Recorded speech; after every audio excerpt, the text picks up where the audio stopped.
அனைவருக்கும் வணக்கம். இது உங்கள் ஐடி பார்ட். இன்றைக்கு நாங்கள் பார்க்க போகிறது முதலாவது அல்கோரிதம் என்றால் என்ன அப்படின்றது பற்றி பார்க்க போகிறோம். அல்கோரிதம் என்று சொல்கிறது நெறிமுறை அப்படின்னு சொல்கிறது தமிழில். முதலாவது அதனுடைய வரைவிலக்கணத்தை பற்றி பார்ப்போம். பொதுவாக அதனுடைய வரைவிலக்கணம் என்ன அப்படின்றால் ஒரு ஸ்டெப் பை ஸ்டெப்பாக, அதாவது படிமுறைகளாக ஒரு பிரச்சனைக்குரிய ஒரு தீர்வை முன்வைக்கிறது தான் அல்கோரிதம் அப்படின்னு சொல்கிறாங்க ப்ரோக்ராமிங் வேர்ல்டில். அதாவது இது ஃபுல் அண்ட் ஃபுல் ப்ரோக்ராம்ஸ் லாங்குவேஜஸுக்காகவே ப்ரோக்ராமிங் இண்டஸ்ட்ரியில் ஒரு அறிமுகப்படுத்தப்பட்ட ஒன்று. இப்போ உதாரணமாக நீங்கள் எடுத்துக்கொண்டீங்க என்றால் ஒரு வீடு கட்ட போகிறீங்கன்னு வைங்க.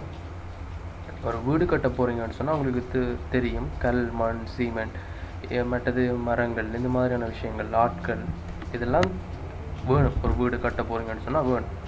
ஸோ இப்போ உங்கள்கிட்ட ஒரு லட்சக்கணக்கில், ஒரு கோடிக்கணக்கில் காசு இருக்குது. இதை வச்சுக்கொண்டு நீங்கள் ஒரு வீடு கட்ட போகிறீங்க ரெண்டு யோசிச்சு கொள்ளுங்கள். இப்போ நீங்கள் இருந்தால் போல் திடீரென்று உங்களுக்கு தெரிஞ்ச இந்த சாமான்கள் எல்லாம் வாங்கிட்டு, ஆட்களையும் வாங்கிட்டு நீங்கள் திடீரெண்டே வீடு கட்ட தொடங்குவீங்களா அப்படின்னு கேட்டால் இல்லை. காரணம், முதலாவது நீங்கள் ஒரு பிளான் போடுவீங்க. உங்களுக்கு வீடு எப்படி தான் இருக்கணும், இந்த மாதிரி செப்பரேட் பண்ணியிருக்கணும்னு சொல்லி ஒரு ப்ளூ பிரிண்ட் ஒன்று உங்கள்கிட்ட இருக்குது. அந்த பிரிண்டை தான் நீங்கள் உங்களை வீடை கட்டுறதுக்காக இம்ப்ளிமெண்ட் பண்ணுவீங்க. ஸோ இது பிளானிங். ஸோ இந்த மாதிரி தான் ஒரு சாஃப்ட்வேர் இண்டஸ்ட்ரியில் ஒரு சாஃப்ட்வேர்னு டெவலப் பண்ண போகிறாங்க அப்படின்றால் ஒரு சாஃப்ட்வேர் எப்படி இருக்கணும், அது எப்படிலாம் வேலை செய்யும் அப்படின்றத அவருடைய செயற்பாட்டை டிசைன் பண்ணுவாங்க. ஸோ அதுக்கு பயன்படுத்தப்படுற ஒரு வழிமுறை தான் இந்த அல்கோரிதம். அதாவது பிரச்சனைக்குரிய ஒரு தீர்வை ஸ்டெப் பை ஸ்டெப்பாக படிமுறைகளாக முன்வைக்கிறது அல்கோரிதம்னு சொல்கிறது. இந்த அல்கோரிதம் ரெண்டு வகைப்படும். So types. அல்கோரிதம் ரெண்டு வகைப்படும். ஒன்று டெக்ஸ்ட், எழுத்துக்கள் மூலமாக எழுதி காட்டுறது. ரெண்டாவது கிராஃபிக்ஸ், வரைபடம் மூலமாக வரைந்து காட்டுறது. இந்த எழுத்துக்கள் மூலமாக எழுதி காட்டுறது, அதாவது ஒரு பிரச்சனைக்குரிய தீர்வை எழுத்துக்கள் மூலமாக எழுதி காட்டுறதுல நிறைய வகைகள் இருக்குது. அதில் பிரபல்யமான ஒன்று சூடோகோட். சூடோகோட் என்றால் இப்படித்தான் இருக்கணும்னு சொல்லி சில வரைமுறைகளையும் வச்சுருக்கிறாங்க. அதே போல் வரைபடம் மூலம் வரைஞ்சு காட்டலாம் அப்படின்டா அது கிராஃபிக்ஸ் என்று சொல்லுவாங்க. அதாவது பிரச்சனைக்குரிய தீர்வை படங்கள் மூலமாக வரைந்து காட்டுறது. நம்ம இப்படி தான் செய்ய போகிறோம் அப்படின்றது வரைஞ்சு காட்டுறது. அதுலேயும் நிறைய டைப்ஸ் இருக்குது. ஸோ ஃப்ளோசார்ட், UML அப்படின்னு சொல்லி கணக்கு இருக்குது. அதில் ஃபேமஸ் ஆனது இந்த ஃப்ளோசார்ட்.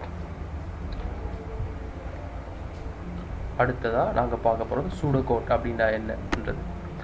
சூடோகோட் ஒரு உயர்மட்ட விரிவாக்கம், அதாவது high level description of the operating principle of computer programming or other algorithm. அதாவது ஒரு பிரச்சனைக்குரிய ஒரு தீர்வை நாங்கள் எழுதி காட்டுவோமாக இருந்தால் அது அல்கோரிதம், சூடோகோட் என்று சொல்லப்படும். இந்த சூடோகோடுக்கு என்று சொல்லி சில சொற்களை ஒதுக்கி வச்சுருக்காங்க. இப்போ நீங்கள் தமிழில் எடுத்துக்கொண்டீங்கன்னு சொன்னால் அம்மான்னு சொல்கிறீங்க, அப்பான்னு சொல்கிறீங்க, வைத்தியர் அப்படின்னு சொல்லி சில துறைகள், சில உறவு முறைகளுக்குன்னு நாங்கள் சில சொற்களை ஒதுக்கி வச்சுருக்கோம். அது ஏன் அப்படி இல்லை, அது அப்படியே இருக்குது, அது ஒதுக்கப்பட்டு இருக்குது. நம்மளோட முன்னோர்களால் அது ஒதுக்கி வச்சுருக்காங்களா அந்த சொற்கள். ஸோ அதுபோல தான் இதுலேயும் இந்த சூடோகோட்லேயும் சில நெறிமுறைகள், ஒரு சில சொற்களை ஒதுக்கி வச்சுருக்காங்க. அது இந்த சொற்களை தான் நீங்கள் பயன்படுத்தணும். ஒரு பிரச்சனைக்குரிய ஒரு தீர்வை நீங்கள் எழுதி காட்ட போகிறீங்களா இருந்தால் இந்த சொற்களை நீங்கள் பயன்படுத்தணும் அப்படின்னு சொல்லி கொஞ்சம் வரையறுத்து வச்சுருக்காங்க. அதில் ஒரு சொல் பிகின் அப்படின்ற ஒரு சொல், ஆரம்பம் என்று சொல்கிறது. எண்ட் என்ற ஒரு சொல்லும் அதில் இருக்குது, முடிவு என்றதை குறிக்கிற சொல். அடுத்தது இன்புட் அல்லது ரீட் அல்லது கெட் என்ற இந்த சொல். இது மூன்றுமே ஒரே விஷயத்தை குறிக்குது. அதாவது ஒரு பயனர்கிட்ட இருந்து நீங்கள் சாஃப்ட்வேர் எழுதுறீங்க, அந்த சாஃப்ட்வேருக்கு சில உள்ளீடுகள் இருக்குது. இப்போ ஒரு கேம் விளையாடுறீங்கன்னு வைங்க. கேமில் இப்போ உதாரணத்துக்கு டெம்பிள் ரன் அல்லது சப்வேஸ் எடுத்தீங்கன்னு சொன்னால் அந்த கேமை நீங்கள் இன்ஸ்டால் பண்ணிவிட்டு அந்த கேமை விளையாடுறதுக்காக நீங்கள் உங்களோட ஃபோனில் வச்சு டச் பண்ணுவீங்க. டச் பண்ணி இடங்களை நீங்கள் தீர்மானிப்பீங்க. ஜம்ப் பண்ணுறதுக்கு இப்படி ஸ்வாப் பண்ணுவீங்க, அப்படியான விஷயங்கள் செய்வீங்க. அதெல்லாம் உள்ளீடுகள். ஸோ அப்படியான உள்ளீடுகள் பயனர்கிட்ட எடுக்கப்படுமாக இருந்தால் அதை நாங்கள் இன்புட் என்ற சொல் மூலமாக என்னத்தை எடுக்கிறோம் அப்படின்றத குறித்து காட்ட பயன்படுத்துவோம். அடுத்தது வைல், எண்ட் வைல் அப்படின்ற சொல் பயன்பாடு. அதெல்லாம் நாங்கள் பிறகு பார்ப்போம் அடுத்தடுத்து என்ன நடக்கும்னு சொல்லி. அடுத்தது ப்ராசஸிங் அல்லது கால்குலேட்டிங் என்ற சொற்பயன்பாடும் இருக்குது. அவுட்புட் அல்லது டிஸ்பிளே அல்லது பிரிண்ட், ஒரு விஷயத்தை வெளியில் தாரது, வெளியீடாக கொடுக்கக்கூடிய அவுட்புட் என்ற சொல், அல்லது டிஸ்பிளே அல்லது பிரிண்ட் என்ற சொற்பயன்பாடுகளில் ஏதாவது ஒன்றை பயன்படுத்த முடியும். அடுத்தது ரிப்பீட் அன்டில் என்ற சொற்பயன்பாடு, டூ வைல் அப்படின்ற சொற்பயன்பாடு, ஃபோர் என்ற சொல், இஃப் எல்ஸ் அண்ட் இஃப் அப்படியான சொற்பயன்பாடுகள் இதெல்லாம் இருக்குது. இவ்வளவுதான் இந்த சூடோ கோடுக்குள்ளே நாங்கள் பயன்படுத்தக்கூடிய சொற்பயன்பாடுகள் இருக்குது. இப்போ நாங்கள் உருவாக்கக்கூடிய ஒரு சூடோ கோடை 3 விதமாக வரையறுத்து பிரிக்க முடியும். ஒன்று சீக்வன்ஸ், அதாவது குறிப்பிட்ட ஒரு விஷயத்தை தொடராக ஒழுங்குமுறையாக செய்கிறத சொல்கிறது, ஒரு ஆர்டராக செய்கிறத சொல்கிறது சீக்வன்ஸ் என்று சொல்கிறது. ரெண்டாவது செலெக்ஷன், அதாவது ஏதோ ஒன்றை தெரிவு செய்கிறது. உங்கள்கிட்ட நீங்கள் ஒரு ப்ரோக்ராம் எழுத போகிறீங்க, அந்த ப்ரோக்ராமுக்கு பயனர்கிட்ட நிறைய உள்ளீடுகளை நீங்கள் எடுக்க முடியும். அப்படி எடுத்து அதில் ஏதாவது ஒன்றை செலக்ட் பண்ணணும், அது செலெக்ஷன் என்று சொல்லப்படும். அடுத்தது மூன்றாவது இட்ரேஷன் அல்லது லூப் அல்லது ரிப்பீட்டிஷன் என்று சொல்கிறது. குறிப்பிட்ட ஒரு வேலையை திரும்ப திரும்ப குறிப்பிட்ட ஒரு தடவைகளுக்கு திரும்ப திரும்ப செய்கிறத இது சுற்றுறதுக்காக பயன்படுத்தப்படும். இந்த மாதிரி சூடோ கோடை 3 விதமாக வரையறுக்க முடியும் அதனுடைய செயற்பாட்டு அடிப்படையில். ஸோ அதை எப்படின்னு பார்ப்போம். முதலாவது சீக்வன்ஸாக இருக்குமாக இருந்தால், உங்களுக்கு தரப்பட்ட ஒரு சூடோ கோட் சீக்வன்ஸ் அடிப்படையில் இருக்குமாக இருந்தால் இந்த சொற்பயன்பாடுகள் மட்டும்தான் அதுக்குள்ளே இருக்கும். உதாரணத்துக்கு பிகின் என்ற சொல், எண்ட் என்ற சொல் இது கட்டாயமாகவே இருக்கும்.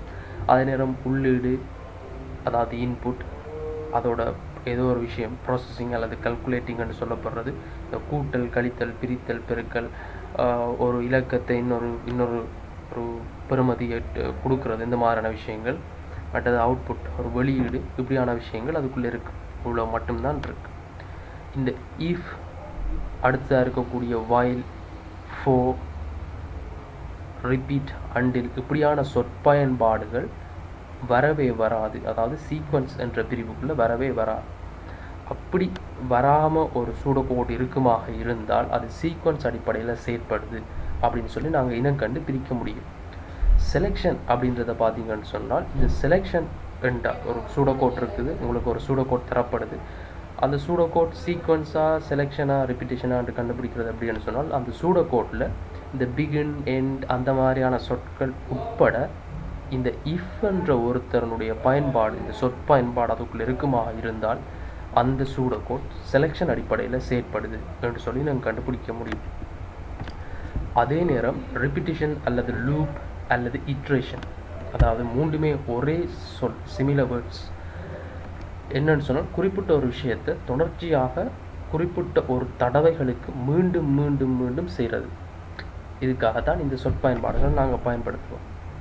இப்போ இந்த சொற்கள், அதாவது begin, end, input, output, processing, இந்த மாதிரியான இந்த சீக்வன்ஸுக்குள்ளே வரக்கூடிய சொற்களோட இந்த ரிப்பீட்டிஷனில் இருக்கக்கூடிய வைல் அல்லது ஃபோர், இந்த ரிப்பீட் அண்டில் அல்லது டூ வைல் என்ற சொற்களும் சேர்ந்து வருமாக இருந்தால் அந்த சூடோ கோட் ஏதோ ஒரு விஷயத்தை குறிப்பிட்ட ஒரு தடவைகளுக்கு திரும்ப திரும்ப செய்ய போகுது, அதாவது ரிப்பீட்டிஷன் அடிப்படையில் அது இருக்குது என்று சொல்லி வரையறுக்க முடியும். அவ்வளவுதான் சூடோ கோட்டை பற்றின விஷயங்கள். ஃப்ளோசார்ட்டை பார்த்தீங்கன்னு சொன்னால் அதே விஷயம்தான். அல்கோரிதத்தினுடைய மெயின் கன்செப்ட். ஆனால் இங்கே என்னென்றால் எல்லாமே பட வாரியாக எல்லாம் வரையப்பட்டு காட்டப்படும். அவ்வளவுதான். இந்த ஃப்ளோசார்ட்லையும் சில குறியீடுகளை ஒதுக்கி வச்சுருக்காங்க. இந்த டிசைனை மட்டும்தான் பயன்படுத்தணும் என்று சொல்லி ஒதுக்கி வச்சுருக்காங்க. அதில் முதலாவது டிசைன் இந்த மாதிரியான ஒரு டிசைன். இது எதுக்கு பயன்படுத்துவோம் என்றால், நாங்கள் சூடோ கோடில் இந்த பிகின், எண்ட் என்று பயன்படுத்தினது போல் இங்கே ஸ்டார்ட் அதோட ஸ்டாப்புக்கு இந்த சிம்போலை யூஸ் பண்ணுறோம். அதே நேரம் இது ஃபாலோ லைன்ஸ் என்று சொல்கிறது, அதாவது அடுத்தடுத்த கட்டமாக என்னென்னத்தை நாங்கள் செய்ய போகிறோம் என்று குறித்து காட்டுறதுக்காக இந்த அம்புக்குறிகளை பயன்படுத்துவோம். அடுத்தது ப்ராசஸ் அல்லது கால்குலேஷன், அதாவது கூட்டல், கழித்தல், பிரித்தல், பெருக்கல், ஒரு பெறுமதியை இன்னொரு எழுத்துட்ட கொடுக்கறது, இந்த மாதிரியான செயற்பாடுகள் எல்லாம் இந்த சிம்போலுக்கு உள்ளே நாங்கள் எழுதி காட்டுவோம். அதே நேரம் கனெக்டர் என்று சொல்கிற இந்த ரவுண்ட் எதுக்குன்னு சொன்னால், நீங்கள் ஒரு ஃப்ளோசார்ட்டை உங்களோட பேப்பரில் கீறி கொண்டு வாரீங்க, அது ஃபுல்லாக முடிய போகுது என்ற கட்டத்தில் அதை நீங்கள் அடுத்த கட்டமாக நீங்கள் நகர்த்துறதுக்காக கீழே ஒரு சின்ன இந்த ரவுண்டை கொண்டு போய் போட்டுட்டு அதில் 1 என்ற அடையாளத்தை இட்டுட்டு அடுத்ததில் இன்னொரு ரவுண்டை போட்டுட்டு அதில் 2ன்னு சொல்லி நீங்கள் கண்டினியூ பண்ணி கொண்டு போயிடலாம். அப்படி கனெக்ட் பண்ணுறதுக்காக இந்த கனெக்டர்ஸை நாங்கள் யூஸ் பண்ணுவோம். அடுத்ததாக இன்புட் அல்லது அவுட்புட் என்ற இந்த சிம்பிள், அதாவது ஒரு பயனர்கிட்ட இருந்த ஒரு உள்ளீடு எடுக்கிறீங்க, அதுக்கும் இந்த சிம்போலை யூஸ் பண்ணிடலும். அதே நேரம் ஒரு வெளியீடு அவருக்கு கொடுக்க போகிறீங்க என்று குறித்து காட்டுறதுக்காக இந்த சிம்போலை பயன்படுத்தலும். மற்றது டிசிஷன் என்று சொல்கிறது, நாங்கள் அங்கே சூடோ கோடில் பார்த்து if, for, while, repetition, do while அந்த மாதிரியான சொற்களை குறிக்கிறதுக்காக இந்த சிம்போலை நாங்கள் பயன்படுத்துவோம். இந்த சொற்கள் எல்லாமே இந்த சிம்போலுக்கு உட்பட்டு தான் வரும். நாங்கள் சூடோ கோட்டை 3 விதமாக வரையறுத்தது போல் இந்த ஃப்ளோ சார்ட்டையும் அதனுடைய செயற்பாட்டு அடிப்படையில் 3 விதமாக பிரிக்கலும். ஒன்று சீக்வன்ஸ், செலெக்ஷன், இட்ரேஷன், லூப், ரெபிட்டிஷன். அதாவது சீக்வன்ஸ் ஒரு தொடரா அல்லது ஒழுங்குமுறையின் அடிப்படையில் ஒரு விஷயத்தை செய்கிறது. செலெக்ஷன்ன்றது ஏதோ ஒரு விஷயத்தை தெரிவு செய்ய போகுது, பல விஷயங்கள் உள்ளூடாக கொடுக்கப்படுது, அதுக்குள்ளேருந்து ஏதோ ஒரு விஷயத்தை தெரிவு செய்ய போகுதுன்றதை குறித்து காட்டுறதுக்கும். ரெபிட்டிஷன் அல்லது லூப் அல்லது இட்ரேஷன் என்று சொல்கிறது குறிப்பிட்ட ஒரு நிகழ்வை குறித்த ஒரு தடவைகளுக்கு திரும்ப திரும்ப செயற்படுத்த போகுது என்று சொல்கிறதுக்கு குறித்து காட்டுறதுக்கும் பயன்படுத்த முடியும். அப்படி பயன்படுத்துறதுக்காக இந்த சிம்போல்ஸை நாங்கள் இந்த மாதிரி வரையறுக்க முடியும். அது சீக்வன்ஸுக்கு உட்பட்ட ஒரு ஃப்ளோ சார்ட் இருக்குமாக இருந்தால் அதில் கட்டாயமாக இவ்வளவும் இருக்கு. அதே நேரம் இந்த டிசிஷன் என்ற இந்த சிம்போல் அந்த சீக்வன்ஸ் என்ற அந்த ஃப்ளோ சார்ட்டுக்குள்ளே வரவே வராது. அதே நேரம் நீங்கள் அதனுடைய அம்புக்குறிகளை கவனிச்சிங்களாக இருந்தால் அந்த அம்புக்குறிகள் மேலிருந்து கீழ் நோக்கி மட்டும்தான் அமைய பெற்றிருக்கு. ரெண்டாவது, செலெக்ஷனுக்கு உட்பட்ட ஒரு ஃப்ளோ சார்ட் பார்த்தீங்கன்னு சொன்னால் இந்த செலெக்ஷனுக்கு உட்பட்ட ஒரு ஃப்ளோ சார்ட்டில் இந்த டிசிஷன் என்ற இந்த சிம்போல் வரும். அதுக்குள்ளே இஃப் என்ற சொற்பயன்பாடு இருக்கும் அல்லது இஸ் என்ற சொற்பயன்பாடை நீங்கள் காணக்கூடியதாக இருக்கும். அப்படியும் இல்லாட்டி ஒரு கேள்வி அடையாளம் போட்டிருப்பாங்க. இந்த மாதிரியான 3 குறியீட்டு பயன்பாடுகள் இருக்கும். அதே நேரம் அம்புக்குறிகளை கவனிச்சிங்களாக இருந்தால் அது மேலிருந்து கீழ் நோக்கி மட்டுமே அமையப்பெற்றதாக இருக்கும். அதுபோல் இந்த சீக்வன்ஸுக்குள்ளே வரக்கூடிய start, stop, input, output, processing, இந்த ஃபாலோ லைன், இந்த கனெக்ட் அதெல்லாமே இந்த செலெக்ஷனுக்குள்ளே இருக்குது. அதே போல் ரிப்பிட்டிஷனுக்கு உட்பட்டு ஒரு ஃப்ளோ சார்ட் அமையப்பெற்றிருக்குமாக இருந்தால் அந்த ஃப்ளோ சார்ட்டில் இந்த டிசிஷன் சிம்போல் வரும். அதுக்குள்ளே while என்ற சொற்பயன்பாடு இருக்கும். அதே நேரம் அதனுடைய அம்புக்குறிகளை கவனிச்சிங்களாக இருந்தால் அம்புக்குறிகள் மேலிருந்து கீழ் நோக்கி அமையப்படுற அதே வேளை அது ஏதோ ஒரு இடத்துல கீழிருந்து திரும்பி மேல் நோக்கி போகக்கூடிய ஒரு அம்புக்குறியையும் நீங்கள் காணுவீங்க. அப்படிப்பட்ட ஒரு ஃப்ளோ சார்ட்டை கண்டிங்கன்னு சொன்னால் அது ஏதோ ஒரு விஷயத்தை குறிப்பிட்ட ஒரு தடவைகளுக்கு திரும்ப திரும்ப செய்ய போகுது என்று கருத்து. ரைட், அடுத்தது உதாரணங்களை பார்ப்போம். இப்போ இதில் முதலாவது உதாரணம் என்னன்னு சொன்னால் ஒரு சிறிய ஒரு உதாரணம் தான். ஒரு ஹலோ என்ற ஒரு மெசேஜை நாங்கள் பிரிண்ட் பண்ணி எடுக்கிறதுக்குரிய ஒரு சூடோ கோட், அதே நேரம் ஃப்ளோ சார்ட். பார்த்தீங்கன்னு சொன்னால் பிகின் ஒரு ப்ரோக்ராமை நாங்கள் ஓப்பன் பண்ணுறோம். அடுத்ததாக ஸ்ட்ரைட்டாகவே எங்களுக்கு அவுட்புட் தான். அதில் எங்களுக்கு ஹலோ என்ற மெசேஜ் வரப்போகுது. ஸோ அவுட்புட் டபுள் கொட்டேஷனுக்குள்ளே ஹலோ வந்து போட்டுட்டோம். அடுத்ததாக ப்ரோக்ராம் எண்ட் ஸ்டாப் ஆகுது. இவ்வளவு தான் எங்களுக்கு தேவை. அப்போ இந்த ப்ரோக்ராம் பிகின் ஆகுது, அதாவது நாங்கள் ஓப்பன் பண்ணுறோம். இந்த ப்ரோக்ராமை ஓப்பன் பண்ணின உடனே அந்த ப்ரோக்ராம் ஹலோ என்ற ஒரு மெசேஜ் எங்களுக்கு தருது. தந்த அதே வேளை அதனுடைய செயற்பாட்டை நிறுத்தி கொள்ளுது, எண்ட் பண்ணுது. இதுக்குரிய ஃப்ளோ சார்ட் பார்த்தீங்கன்னு சொன்னால் இந்த இருக்குது. இங்கே பிகின் வாரது போல் இங்கே ஸ்டார்ட்டுக்குரிய சிம்போல் போட்டு அதுக்குள்ளே ஸ்டார்ட் என்று எழுதுவோம். அதே நேரம் இங்கே அவுட்புட் ஹலோ என்று வருது. அதுக்காக அவுட்புட் இன்புட் அவுட்புட் ரெண்டுக்குமே ஒரே சிம்போல் தான். இந்த சிம்போலை போட்டுட்டு அதுக்குள்ளே நீங்கள் இன்புட் ஹலோ அப்படின்னு எழுதிடும் அல்லது தனியாக ஹலோ ஒன்றும் எழுதிடும். அதனால் ஸ்டார்ட்டுக்கும் ஸ்டாப்புக்கும் ஒரே சிம்போல், ப்ரோக்ராம் ஸ்டாப் ஆகுது.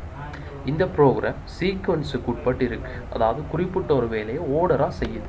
இதில் பார்த்தீங்கன்னு சொன்னால் டிசிஷனுக்குரிய இந்த அடையாளம் இல்லை, இங்கே இந்த சிம்போல் இல்லை. அம்புக்குறிகளை கவனிச்சிங்களாக இருந்தால் அது மேலிருந்து கீழ் நோக்கி மட்டுமே அமையப்பட்டதாக இருக்குது. ஸோ அடுத்த ஒரு ஃப்ளோ சார்ட் சூடோ கோட் பார்ப்போம். எதுக்காகன்னு சொன்னால் 2 இலக்கங்களை அரித்மெட்டிக்கல் ஆப்ரேட்டர்ஸுக்காக, அதாவது கணித ரீதியான விஷயங்களுக்காக பார்ப்போம். இதில் என்ன நடக்குதுன்னு சொன்னால் 2 இலக்கங்களை பயனர்கிட்ட இருந்து எடுத்து யூசர்கிட்ட இருந்து எடுத்து 2 இலக்கங்களை கூட்டி அதை வெளியிட அந்த மொத்த கூட்டுத்தொகையை வெளியிட தாரதுக்குரிய சூடோகோட் ஃப்ளோசார்ட்.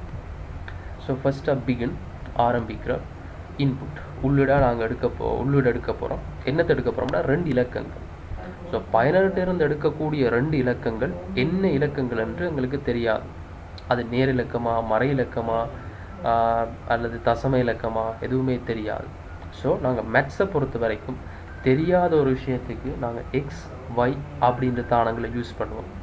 ஸோ இங்கே கூட நான் இன்புட்டுன்னு போட்டுட்டு NGM1, NGM2 அப்படின்னு போட்டிருக்கேன். ரீசன் என்னென்னா, இந்த இடத்துல நான் எக்ஸ் ஒய் அப்படின்னு போட்டிருக்க முடியும். அப்படி ஏன் இதுக்கு போடலைன்னு சொன்னால், ஸோ எக்ஸ் ஒய்ன்னு போட்டால் அது தெளிவாக ஐடென்டிஃபை பண்ண இல்லாமல் இருக்குது. ஸோ அதுக்காக நான் நம்1, அதாவது முதலாவது நம்பரை நான் அடுக்க போகிறேன், num2 ரெண்டாவது நம்பரை நான் அடுக்க போகிறேன் சொல்லி போட்டுக்கொள்கிறோம். ரைட், அப்படி போட்டாச்சு. மூன்றாவதாக 2 இலக்கங்களை ரெண்டாவது படிமுறையில் 2 இலக்கங்களை உள்ளிட்டு அடுத்துட்டோம். அடுத்தது என்ன வேலை? 2 இலக்கங்களை கூட்டுத்தொகையை பெற்றுக்கொள்கிறது தான். ரைட், அப்போ 2 இலக்கங்களை கூட்டி ஆச்சுது. N1 என்று தெரியா கணிதமான, அதாவது என்ன இலக்கம் தந்திருக்காருன்னு தெரியாது. ஸோ அந்த விஷயமும் N2 என்ற அந்த விஷயம் ரெண்டும் கூட்டுப்பட்டு ஏதோ ஒரு விஷயம், ஒரு மொத்த கூட்டுத்தொகை எனக்கு கிடைக்குது. நான் அதுக்கு TOT போடுறேன். வேணும்னா நீங்கள் x + y = z அந்த மாதிரியும் போட்டுக்கொள்ளலாம். சரி, இப்போ கூட்டுத்தொகையை எடுத்தாச்சுது. அது ஒரு ப்ராசஸிங், ஒரு செயற்பாட்டின் மூலமாக அதை பெற்றுக்கொண்டுட்டால் அடுத்ததான் அவுட்புட், அதனுடைய கூட்டுத்தொகையை வெளியீடாக அவுட்புட் பண்ணுறோம். ஸோ அவுட்புட் TOT 2 போட்டாச்சு. ரைட், வேலை முடிஞ்சது. அதால் சூடோகோட் எண்ட் ஆகுது. ஸோ இதுக்குரிய ஃப்ளோசார்ட் பார்த்தோம்னு சொன்னால், சூடோகோடில் பிகின் வர மாதிரி ஃப்ளோசார்ட்டில் ஸ்டாப்புக்கும் அதே சிம்பிள். So start.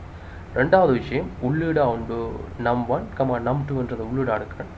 ஸோ இந்த இடத்துல இந்த சிம்பிள் போடுறோம். இன்புட் அவுட்புட் ரெண்டுக்குமே ஒரே சிம்பிள். ஸோ இன்புட்டாக நான் num1, num2 அப்படின்றத எடுக்கிறேன். மூன்றாவது வேலையாக num1ம் num2ம் கூட்டுப்பட்டு, num1ல் இருக்கக்கூடிய பெறுமதியும் num2வில் இருக்கிற அந்த பெறுமதியும் கூட்டுப்பட்டு எனக்கு ஒரு பெறுமதி வருது TOTன்னு அதை நான் எடுத்துக்கொள்கிறேன். தெரியா கணிதமாக அதை கற்பனை பண்ணிக்கொள்கிறேன். ஸோ வெளியீடாக அந்த TOTயை நான் குறித்து வச்சுக்கொள்கிறேன்.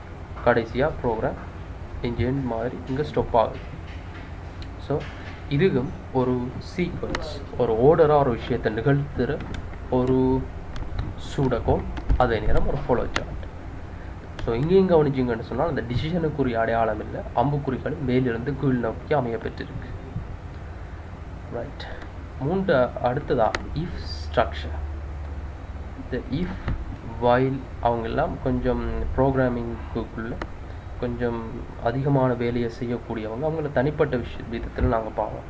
இஃபினுடைய ஸ்ட்ரக்சர் எடுத்துக்கொண்டீங்கன்னு சொன்னால், இஃப் என்று சொன்னால் ஒரு பயனர்கிட்டருந்து நிறைய விஷயங்களை நீங்கள் உள்ளிட்டு அடுக்கிறீங்க. எடுக்கப்படுற விஷயங்களை நீங்கள் நிபந்தனைகளை நீங்கள் வச்சு வரையறுத்து சில விஷயங்களை தெரிவு செய்கிறீங்க. இப்போ உதாரணத்துக்கு, ஒரு மாணவர்கிட்டருந்து நீங்கள் ஒரு ICT மார்க்ஸை நீங்கள் உள்ளிட அடுக்கிறீங்கன்னு வைங்க. உள்ளிட அடுத்து அந்த மார்க்ஸ் ஒரு 75க்கு மேலே இருந்தால் அவர் ICT கோர்ஸுக்கு தகுதியானவர் வேண்டும், அப்படி இல்லாட்டி அவர் தகுதியற்றவர் வேண்டும் வெளிப்படுத்துறதுக்குரிய ஒரு ப்ரோக்ராமை எழுத சொல்லி உங்கள்கிட்ட கேட்குறாங்க என்று சொன்னால், நீங்கள் இந்த இஃப் ஸ்ட்ரக்சரை தான் நீங்கள் பயன்படுத்த வேண்டியிருக்கு. ஏன்டா இஃப் மூலமாகத்தான் நீங்கள் இந்த மாதிரி எதிர்பார்க்குறீங்க அப்படின்னு சொல்லி உங்களோட எதிர்பார்ப்பை முன் வச்சு உள்ளீடுகளை மட்டுப்படுத்தி தெரிவு செய்ய முடியும். ஸோ அதுக்காக இஃப் ஸ்ட்ரக்சர் பயன்படுத்தப்படும். இந்த இஃபினுடைய ஸ்ட்ரக்சர் கட்டமைப்பு பார்த்தீங்கன்னு சொன்னால், முதலாவது இஃப் என்ற சொல் இருக்கும். அதாவது இதுக்கு முன்னுக்கு பிகின் அந்த மாதிரியான சொற்கள் வரும். நாங்கள் இதுக்குள்ளே தனிப்பட்ட இஃபினுடைய கட்டமைப்பு மட்டும் பார்க்குறோம். இஃப் என்று போட்டு அங்கே கண்டிஷன். அந்த கண்டிஷனுக்குள்ளே என்ன வரும்னால், பயனர்கிட்ட நீங்கள் உள்ளிட அடுத்த அந்த விஷயமும் நீங்கள் எதிர்பார்க்குற விஷயமும் ரெண்டையும் பக்கத்தில் போட்டுட்டு நடுவில் இந்த greater than or equal, less than or equal அல்லது நாட் ஈக்குவல் இப்படியான சிம்போல்ஸை போட்டு தான் நாங்கள் கண்டிஷன்ஸை உருவாக்குவோம். ரைட், நாங்கள் எதிர்பார்க்குற எதிர்பார்ப்பு சரியாக இருக்குமாக இருந்தால், ரெண்டாவதாக இஃபுக்குள்ளே இந்த இன்டென்டேஷன், இந்த இடைவெளிகள் முக்கியமானது. இந்த மேலே இருக்கக்கூடிய இந்த இஃபுக்குள்ளே உள்ளமைந்த இந்த கண்டிஷன் சரியாக இருக்குமாக இருந்தால் இஃப்க்கு அடுத்த லைனில் இருக்கக்கூடிய கொஞ்சம் இடைவெளியை விட்டு இருக்கக்கூடிய ஸ்டேட்மெண்ட்ஸ் அமுல்படுத்தப்படும். அப்படி இல்லைன்னு சொன்னால் ப்ரோக்ராம் ஸ்டாப் ஆகும். இது இஃபினுடைய ஒரு விதமான கட்டமைப்பு. ஸோ இதுக்குரிய ஃப்ளோ சார்ட் இந்த மாதிரி தான் இருக்கு. இஃப் கண்டிஷன்ஸ், இந்த சிம்பிள் போட்டு இஃப் கண்டிஷன்ஸ், இந்த கண்டிஷன் எஸ் உண்மையாக இருக்குமாக இருந்தால் அதுக்குரிய ஸ்டேட்மெண்ட், அதாவது பிரிண்ட் பண்ணக்கூடிய ஸ்டேட்மெண்ட், அது அவுட்புட் தரக்கூடிய விஷயங்கள், அவுட்புட்டில் செலக்ட் அண்டு வரக்கூடிய மாதிரியான விஷயங்கள், அல்லது இந்த கூட்டல் கழித்தல், இதை தான் நாங்கள் ஸ்டேட்மெண்ட்ஸ்ன்னு சொல்லுவோம். இந்த விஷயங்கள் அது அவுட்புட்டில் தந்துட்டு ப்ரோக்ராம் ஸ்டாப் ஆகுது. ஸோ நோவாக இருக்குமாக இருந்தால், இந்த கண்டிஷன் நாங்கள் எதிர்பார்க்கிற எதிர்பார்ப்பு பொய்க்குமாக இருந்தால் எந்த ஒரு விஷயத்தையும் இது செய்யாது, ஸ்ட்ரைட்டாக ஸ்டாப் ஆகுது. ஸோ அவ்வளோதான். இது ஒரு விதமான கட்டமைப்பு இஃபினுடைய. ஸோ இதுக்கு நாங்கள் எக்ஸாம்பிள் பார்ப்பமாக இருந்தால், get one student's ICT mark if the marks greater than or equal 75 then print your select. அதாவது ஒரு ஐசிடி ஸ்டூடெண்ட், ஒரு மாணவர்கிட்ட இருந்து ஐசிடி மார்க்ஸை நாங்கள் உள்ளிட அடுத்து அந்த மார்க்ஸ் 75க்கு சமனாகவும் அல்லது 75க்கு அதிகமாக இருக்குமாக இருந்தால் நீங்கள் தெரிவு செய்யப்பட்டுட்டீங்க அப்படின்ற ஒரு மெசேஜை அவருக்கு கொடுக்கணும் அந்த சாஃப்ட்வேர். ஸோ அதோட இந்த சாஃப்ட்வேர் வந்து ஸ்டாப் ஆகும். ஸோ அதுக்குரிய சூடோகோட் ஃப்ளோசார்ட் ஃபஸ்ட் ஆரம்பிக்குது. உள்ளிட நாங்கள் மார்க்ஸ் எடுக்கிறோம். ஸோ மார்க்ஸ்ன்ற உள்ளிட எடுக்கக்கூடிய விஷயம் என்னென்னு தெரியாது. ஒரு தெரியா கணிதத்துக்கு நாங்கள் XY அந்த மாதிரி போடுறது போல் இங்கே கொஞ்சம் அர்த்தம் உள்ளதாக இருக்கட்டும் பண்ணுறதுக்காக மார்க்ஸ் ரெண்டு போட்டிருக்கோம். ரைட். மூன்றாவது படிமுறையில் அது செக் பண்ணப்படும். If condition then.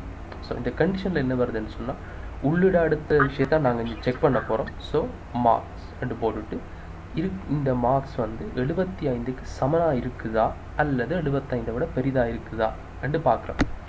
ஸோ நாங்கள் முதலாவது கட்டம் அவர்கிட்ட எடுத்த மார்க்ஸ் வந்து 75க்கு பெருசாக இருந்துட்டு அல்லது 75க்கு சமனாகவே இருந்துட்டுது என்று சொன்னால் என்ன நடக்கணுமெண்டா, அந்த என்ன நடக்கணுமென்ற விஷயத்தை அடுத்த லைனில் ஒரு இடைவெளி விட்டு எழுதுவோம். ஸோ இன்ஜின் எழுதியிருக்கோம் என்றால் அவுட்புட் செலக்ட். அதாவது நாங்கள் ஃபஸ்ட் தரம் எதிர்பார்ப்பு சரியாக இருந்துட்டால் அவர் செலக்ட் என்று சொல்லி அவருக்கு மெசேஜ் வரும். அப்படி இல்லை என்று சொன்னார், அதாவது ஒரு 75 விட அவருக்கு குறைவு, மார்க்ஸ் குறைவு என்று சொன்னால் எந்த ஒரு ரெஸ்பான்ஸும் அது கொடுக்காது, எந்த ஒரு வரவிளைவையும் அவுட்புட்டையும் அது தராது. ப்ரோக்ராம் சடன்லியாக ஸ்டாப் ஆகும். ஸோ இதுக்குரிய ஃப்ளோ சார்ட் இதாக இருக்குது. ஸோ இங்கே பிகின் வர மாதிரி இங்கே ஸ்டார்ட்டுக்கும் ஸ்டாப்புக்கும் ஒரே சிம்போல், அதே நேரம் இன்புட்டுக்கும் அவுட்புட்டுக்கும் ஒரே சிம்போல். ஸோ இந்த சிம்போல் போட்டு உள்ளிட நாங்கள் மார்க்ஸ்ன்றதை எடுக்கிறோம். ஸோ மார்க்ஸ் வேணும்னா நீங்கள் இதுக்குள்ளே இன்புட் மார்க்ஸ் அந்த மாதிரியும் போட்டுக்கொள்ளு.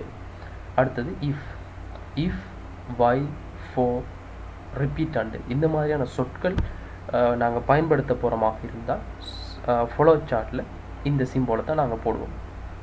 ஸோ இதுக்குள்ளே இஃப்னு போட்டுட்டு இதுக்குள்ளே இந்த கண்டிஷனை போட்டுட்டு இந்த கண்டிஷன் சரியாக இருக்குமாக இருந்தால் அவர் தெரிவு செய்யப்பட்டு விட்டார், செலக்ட் அப்படின்னு போட்டு ப்ரோக்ராம் ஸ்டாப் ஆகும்.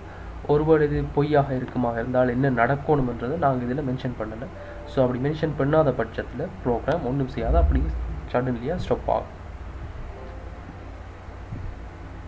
இன்னொரு இஃப் ஸ்ட்ரக்சர் இருக்குது.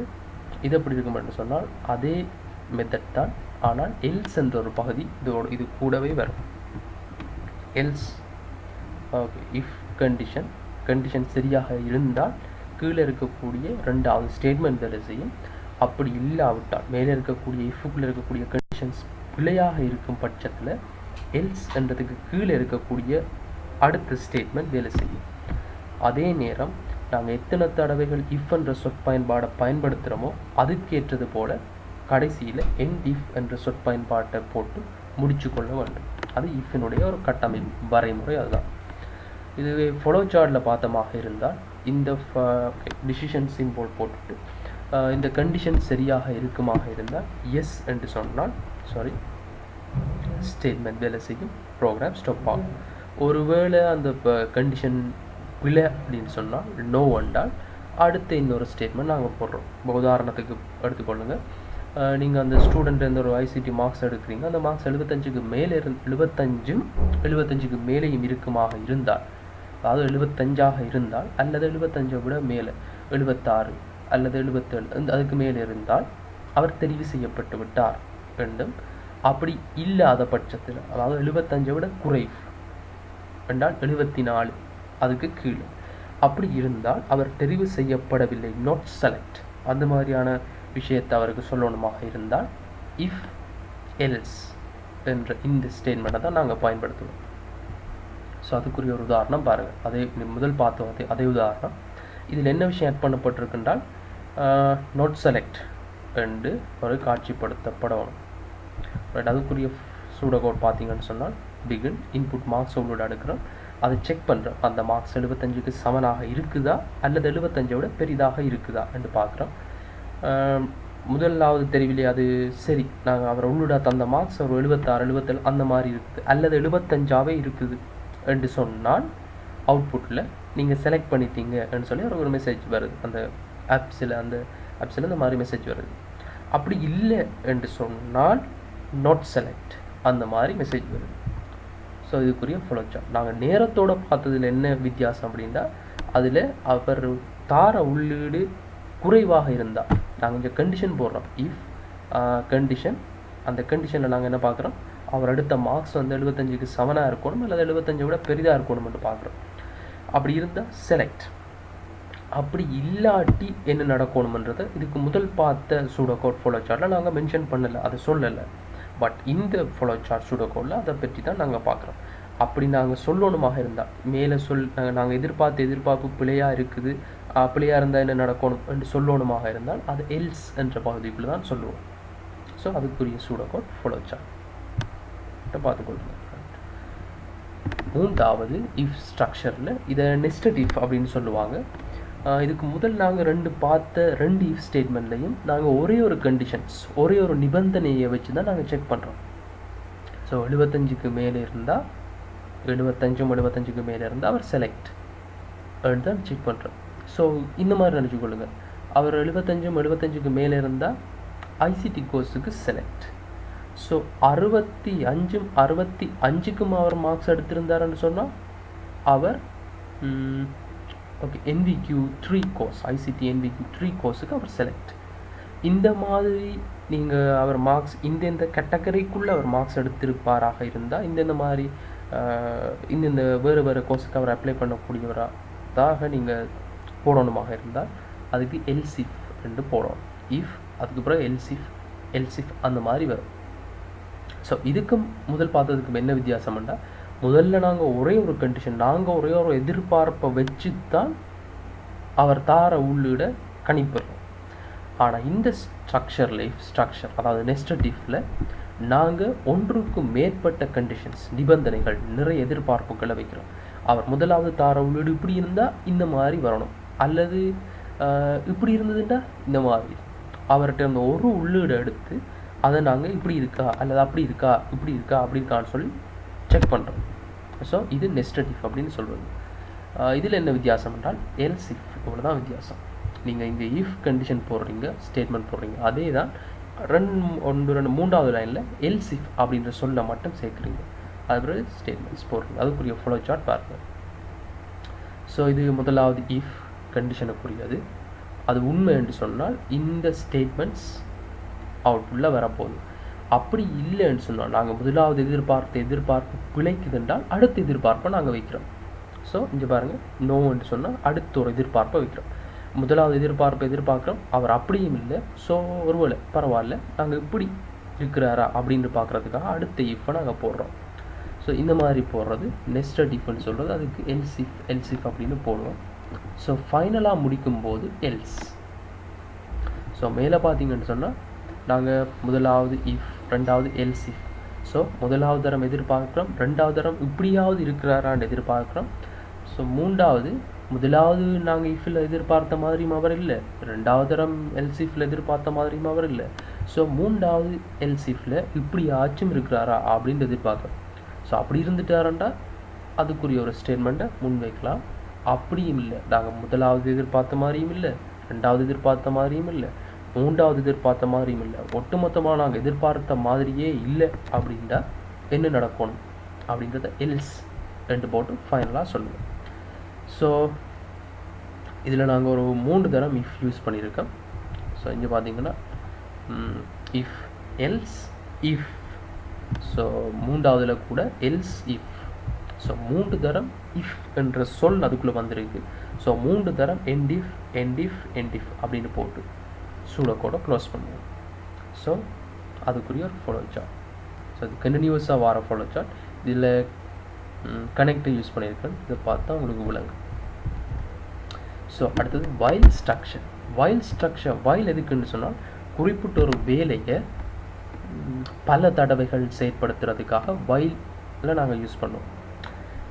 இப்போ இதனுடைய கட்டமைப்பு எப்படி இருக்குமெண்டா இந்த மாதிரி இருக்குது. மேலே ஒரு குளோபல் வேரியபிள் என்று சொல்கிற ஏதாவது ஒரு சொல், இப்போ i = 1 a = 0 அந்த மாதிரி ஏதோ ஒன்று போட்டுட்டு அதுக்கு ஒரு பெறுமதி கொடுத்துருப்பாங்க. எக்ஸோ ஒய்யோ ஜெட்டோ ஏதோ ஒன்று போட்டுட்டு ஈக்குவல் போட்டு ஏதோ 0வோ 1ஓ ஏதோ ஒரு நம்பர் அதுக்கு கொடுத்துருப்பாங்க. அதே நேரம் அதுக்கு அடுத்ததாக தான் வைல் அப்படின்னு எழுதிட்டு கண்டிஷன் ஒன்று போடுவாங்க. இந்த கண்டிஷனுக்குள்ளே மேலே குளோபல் வேரியபிள் என்று சொல்லியிருக்கக்கூடிய அவரனுடைய ஆதிக்கம் இந்த கண்டிஷனுக்குள்ளே இருக்குது. ஸோ உதாரணத்துக்கு i = 1 அப்படின்னு இருந்ததுன்னா இந்த கண்டிஷனுக்குள்ளே i என்றால் வருவார், கட்டாயம் வருவார்.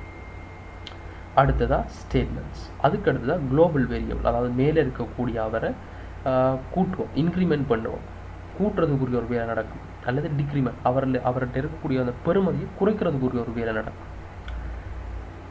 ஃபைனலாக எண்ட் வைல் அப்படின்னு போட்டு கடைசியாக எண்ட், மேலே பிகின் இன்புட் அவுட்புட் அந்த மாதிரியான விஷயங்கள் வந்து கடைசியில் ப்ரோக்ராம் எண்ட் ஆகும். இதுக்குரிய ஒரு flow chart. So start, global variable, இந்த if while for repeat until எல்லாத்துக்குமே இந்த டிசிஷன் என்ற இந்த சிம்போல் வரும். ஸோ இதை போடுறோம். இதை போட்டுட்டு ஓகே ஸ்டேட்மெண்ட், இது எஸ்ன்னு சொன்னால் இந்த விஷயங்கள் இங்கே நாங்கள் வயலுக்குள்ளேயும் ஒரு கண்டிஷன் போடுறோம். அந்த கண்டிஷன் சரியண்டா இந்த ஸ்டேட்மெண்ட் நடக்கணும், அதில் குளோபல் வேரியபிள் இன்க்ரிமெண்ட் ஆகும் என்ற விஷயத்தை போடுறோம். போட்டுட்டு திரும்பவும் அந்த வேலை நடக்கும். ஸோ இந்த ரெண்டு விஷயம் இதுவும் நடந்துட்டு இது திரும்பவும் வயல்கிட்டே அந்த திரும்ப போகிறத நாங்கள் இந்த மாதிரி காட்டுவோம், அம்புக்குறிகள் மூலம் காட்டுவோம். எதுக்குன்னா திரும்பவும் அந்த வேலைகள் நடக்குது அப்படின்றதுக்காக காட்டுறோம். நோ அப்படின்டா இங்கே நாங்கள் கண்டிஷன் கொடுத்துருக்கோம். இந்த கண்டிஷன் சரி என்று சொன்னால் அடுத்த 3வது லைனில் ஒரு இடைவெளி விட்டு உள்ளுக்கு எழுதப்பட்டிருக்கிற விஷயம் நடக்கும். அதே நேரம் 4வது லைனில் இடைவெளி விட்டு கொஞ்சம் உள்ளுக்கு எழுதப்பட்டிருக்கிற விஷயம் நடக்கும் சரி என்று சொன்னால், கண்டிஷன் உண்மையாக இருக்கும் பட்சத்தில். அப்படி உண்மையாக இல்லாத பட்சத்தில் ப்ரோக்ராம் ஸ்ட்ரைட்டாக என்ன நடக்கும்னு பாருங்கள். வயலுக்கு நேரம் இருக்கக்கூடிய இதில் எண்ட் வயல்னு இருக்குது. ஸோ ப்ரோக்ராம் ஸ்டாப் போகும். இன்னொரு விஷயம் என்னென்னா, இது ரிப்பீட் அன்டில் அல்லது அன்டில் ரிப்பீட், இது ரெண்டுக்குமே இதே ஸ்ட்ரக்சர் தான். இந்த சூடோகோடினுடைய ஸ்ட்ரக்சர் ஒன்று தான். ஆனால் என்ன வித்தியாசம் என்றால் வயலுக்கு பதிலாக அன்டில் என்ற சொல்லும்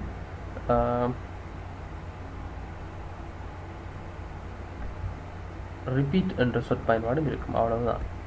மற்றும்படி ஒன்றுமில்லை.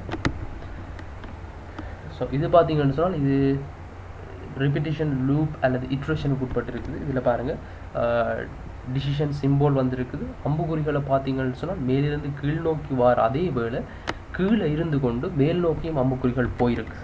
ஸோ இங்கே குறிப்பிட்ட ஏதோ ஒரு விஷயம் திரும்ப திரும்ப நடக்க போகுது என்றதை கண்டுபிடிக்கலாம். இது ரிப்பீட் லூப் அல்லது இட்ரேஷனுக்கு உட்பட்ட ஃபாலோ சார்ட். ஸோ உதாரணம் பார்த்தீங்கன்னு சொன்னால் ஸோ இது என்ன உதாரணம்னா நாங்கள் ஸ்டார்ட்டில் பார்த்த அதே உதாரணம் தான். இங்கே என்ன வித்தியாசம்னு சொன்னால் ஸ்டார்ட்டில் ஹலோ என்ற ஒரு மெசேஜை ஒரு தடவை தான் நாங்கள் பிரிண்ட் பண்ணுறதுக்குரிய ஒரு ப்ரோக்ராமை எழுதுறதுக்கு பார்த்துருந்தோம். ஸோ இங்கே என்னென்னு சொன்னால் அதே மெசேஜ் தான், ஹலோன்ற அதே மெசேஜ், ஆனால் 100 தடவைகள் அந்த மெசேஜ் வரும்படியாக சூடோகோடும் ஃபாலோ சார்ட்டும் நாங்கள் கீற போகிறோம். ஸோ பிகின், அடுத்து i = 1. நாங்கள் குளோபல் வேரியபிள் என்று குறிச்சிருந்தது இதுதான், i = 1 ஒன்று கொடுத்துட்டோம். ஸோ ஐயோ XYZ ஏதோ ஒரு எழுத்தை நீங்கள் யூஸ் பண்ணலாம், அதுக்கு ஏதோ ஒரு பெறுமதியை கொடுக்கணும், அதாவது ஸ்டார்டிங் பெறுமதி என்று சொல்லுவோம். ஏனெண்டா இங்கே 100 தடவை செயற்பட போகுது. நான் நினைக்கிறேன் 10 தடவைகள், இதில் கேள்வி கொஞ்சம் போல 10 தடவை. ஸோ 10 தடவை செயற்பட போகுது. முதலாவது அது ஒரு விஷயம் தொடர்ந்து நடக்க போகுதுன்னு சொன்னால் அதுக்கு ஒரு ஸ்டார்டிங் பாயிண்ட் ஒன்று இருக்கணும், முடிவு என்ற ஒன்று இருக்கணும். ஸோ இங்கே நான் 1 என்றதை ஸ்டார்டிங் பாயிண்டாக வைக்கிறேன். முதலாவது தடவை இந்த ப்ரோக்ராம் இயங்க போகுது என்றும். ஸோ வைல் ஐயில் இருக்கிறாள், இங்கே 100 தடவைகளில் 10 தடவைகள் ஐயில் இருக்கிறாள் 10க்கு சமனாக இருக்கிறாரா அல்லது 10 விட சிறிதாக இருக்கிறாரா என்று செக் பண்ணுது. ஸோ ஐ பார்த்தீங்கன்னா இப்போ ஒன்றா தான் இருக்கார். ஸோ அதுக்கேற்ற மாதிரி தான் நான் இங்கே சிறிதாக இருக்கிறார் அல்லது சமன் என்று சொல்லி போட்டிருக்கேன். ஸோ இங்கே என்னென்றால் ஸ்டொப்பிங் பெறுமதி 10ன்றது ஸ்டொப் பண்ணக்கூடிய பெறுமதி, 1ல் ஸ்டார்ட் பண்ணி 10ல் அது நிறுத்தப்பட போகுது என்றதை இதன் காட்டுறதுக்குரிய பெறுமதி. ஸோ இந்த கண்டிஷனுக்கு உட்பட்டு அவர் இருந்தால் ஐயில் இருக்கக்கூடிய பெறுமதி 10க்கு சமனாகவோ அல்லது 10 விட சிறிதாகவோ இருந்தால் என்ன நடக்கணும்ன்றதை 3வது 1 2 3 4வது லைனில் கொஞ்சம் இடைவெளி விட்டு அவுட்புட் ஹலோ ஒன்று எழுதியிருக்கேன். அது அவுட்புட்டில் ஹலோ ஒன்று வரப்போகுது. அடுத்ததாக ஐயில் இருக்கக்கூடிய பெறுமதியோட, அதாவது 1ஓட இன்னொரு 1 கூடுபட்டு அதாவது 2ஆக சேர்க்கப்பட்டு 1 மட்டும் கூட்டி 2ஆக வந்து அந்த வரக்கூடிய 2 திரும்பவும் ஐயிலேயே சேமிக்கப்படுது. அதாவது இங்கே இருக்கக்கூடிய 1 அழிக்கப்பட்டு 2 கண்டு சேமிக்கப்படுது என்ற விஷயம்தான் இது. அதாவது குளோபல் வேரியபிளை நாங்கள் இன்க்ரிமெண்ட் பண்ணுறோம், கூட்டுறோம், அல்லது இந்த இடத்துல குறைக்கலாம். நாங்கள் இந்த இடத்துல கூட்டியிருக்கிறோம். ஸோ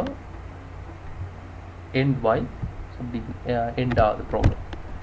ஸோ இதில் என்ன நடக்க போகுதுன்றதை பார்ப்போம், ஃப்ளோசார்ட் வைஸாக பார்ப்போம்.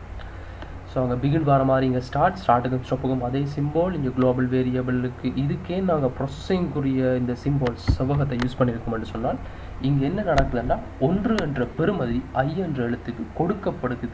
ஸோ இங்கே கொடுத்தல் என்ற ஒரு செயற்பாடு நடக்குது, ஒரு ப்ரொசஸிங் நடக்குது. ஸோ அதனால தான் இப்படி நாங்கள் போட்டிருக்கோம். அடுத்ததாக வைல் வருது. So while if while four எல்லாத்துக்குமே ஒரே சிம்போல் டிசிஷன் சிம்போல் போட்டுட்டு வைல் ஐயில் இருக்கிறால் 10க்கு சமனா அல்லது 10 விட சிறிதான்னு பார்க்குறோம். எஸ் என்று சொன்னால் என்ன நடக்கணும், அவுட்புட்டில் ஹலோ ஒன்று வரும். அதே நேரம் ஐயில் இருக்கக்கூடிய பெறுமதியோட 1 கூட்டுப்பட்டு மீண்டும் ஐயிலேயே அது சேமிக்கப்படுது. ஸோ ஓகே ரைட், சேமிக்கப்பட்டுட்டு திரும்பவும் அது மேலே வைல்டே போகுது. ஸோ அதுக்காக அம்புக்குறி கீழிருந்து மேல் நோக்கி அமையப்பட்டிருக்கு. ஸோ இப்படியே நடக்குது. அதாவது ஃபஸ்ட் டைம் செக் பண்ணுது, ஐயினுடைய பெறுமதி 1ஆக இருக்குது. முதலாவது கண்டிஷன் ஓகே. ஸோ ஹலோ என்ற மெசேஜ் வருது. 2வது தரம் ஐயினுடைய பெறுமதியோட 1 கூட்டுப்பட்டு 2ஆக மாற்றப்படுது ஐயினுடைய பெறுமதி. திரும்பவும் செக் பண்ணுது, ஐயில் இருக்கக்கூடிய 10க்கு சமனா அல்லது 10 விட சிறிதா. 2ன்றது 10க்கு சமன் அல்ல, ஆனால் 10 விட சிறிது. ஸோ ஹலோ என்ற ஸ்டேட்மெண்ட் அச்சிடப்படுது. ஸோ இப்படி தொடர்ச்சியாக நடக்கும். எத்தனை தடவைக்கு நடக்கும்னா 10 தரம் நடக்கும். 11 என்ற தடம் வரைக்குள்ள ப்ரோக்ராம் ஸ்ட்ரைட்டாக ஸ்டாப் ஆகும். ஸோ டூ வைல்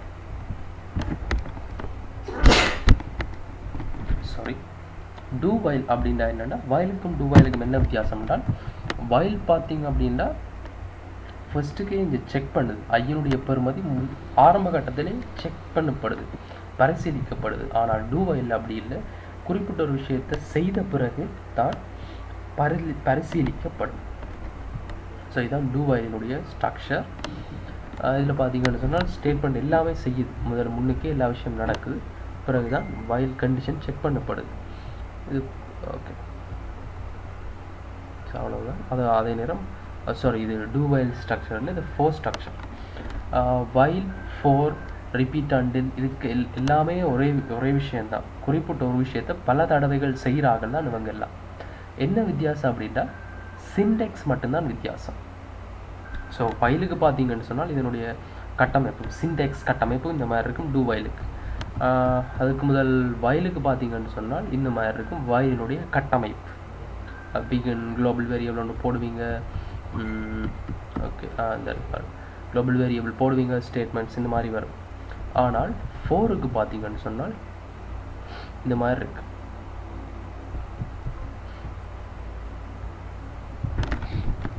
ஸோ அதுதான் வித்தியாசம். ஸோ அவ்வளோதான் விஷயம். நெக்ஸ்ட் ஸ்டெப், இது எல்லாமே ஒரே லைனில் தான் அமைய பெற்றிருக்கும் ஸ்டேட்மெண்ட்ஸ். ஸோ இது பார்த்தீங்கன்னா அதே விஷயத்தை நாங்கள் ஃபோரில், ஸோ வைலில் பார்த்த அதே விஷயத்தை நாங்கள் ஃபோரில் பார்ப்போமாக இருந்தால் இது ஒரே லைன்லேயே சிம்பிளாக முடிஞ்சிடும். So begin four I equal 1 to 10, அதாவது ஐயினுடைய பெறுமதி 1, அது எது வரைக்கும் சொன்னால் அதாவது 2, 1 தொடக்கம் 1க்கும் 10க்கு இடைப்பட்ட தடவைகள் நடக்க போகுது. அதாவது 1 தொடக்கம் 10 வரைக்குமான தடவைகள் நடக்க போகுது. என்ன நடக்க போகுதுன்னா அவுட்புட்டில் ஹலோன்னு வரப்போகுது. அடுத்ததாக எண்ட் 4. So end. ஸோ வைலுக்கும் ஃபோருக்கும் ஒரே ஃபாலோ சார்ட் தான். வைலுக்கு தனிப்பட்டு ஃபாலோ சார்ட் கிடையாது. அவ்வளவுதான். இந்த விஷயங்களை நீங்கள் அசஸ்மெண்ட்டாக நீங்கள் செஞ்சு பார்க்கணும். அதாவது இதை நீங்கள் ஆன்லைன் எக்ஸாம் அந்த மாதிரி செய்து பார்க்கணுமாக இருந்தால் நீங்கள் அசஸ்மெண்ட் செய்து பார்க்கலாம். இதுக்கு ஸோ உங்கள் eitpark.blogspot.comன்றதை நீங்கள் வலைத்தளத்தை நீங்கள் நாடலாம்.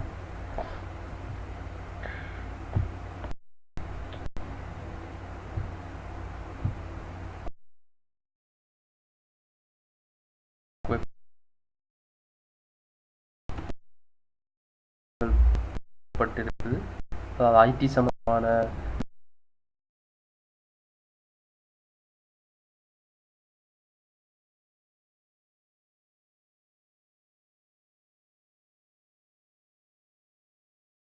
விஷயம் டிஸ்கிரிப்ஷனில். ஸோ இந்த வீடியோவை சப்ஸ்கிரைப் பண்ணாதவங்க சப்ஸ்கிரைப் பண்ணுங்கள். பிடிச்சிருந்தா அந்த வீடியோ ஷேர், கருத்துக்களை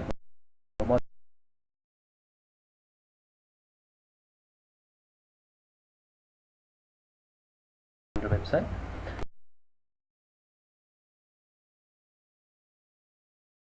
ஐசிடி சம்பந்தமான அடிப்படையான கேள்விகள் தமிழில் இருக்குது.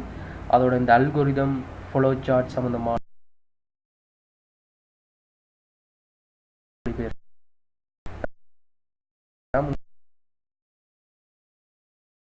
கமெண்ட் நீங்கள் டைப் பண்ணிக்கொள்ளலாம். ஸோ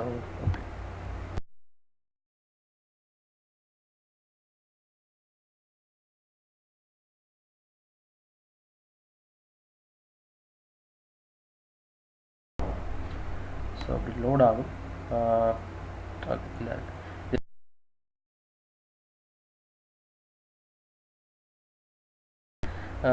தமிழில் நாங்கள் விரைவில் மொழிபெயர்த்து உங்களுக்காக தருவோம். கேள்விகள் 10 கேள்விகள் உங்களோட டைப் பண்ணி அதில் பிழைகள் திருத்தப்படும். நேரம் உங்களுக்குரிய மார்க்ஸ் தரப்படும். வணக்கம்.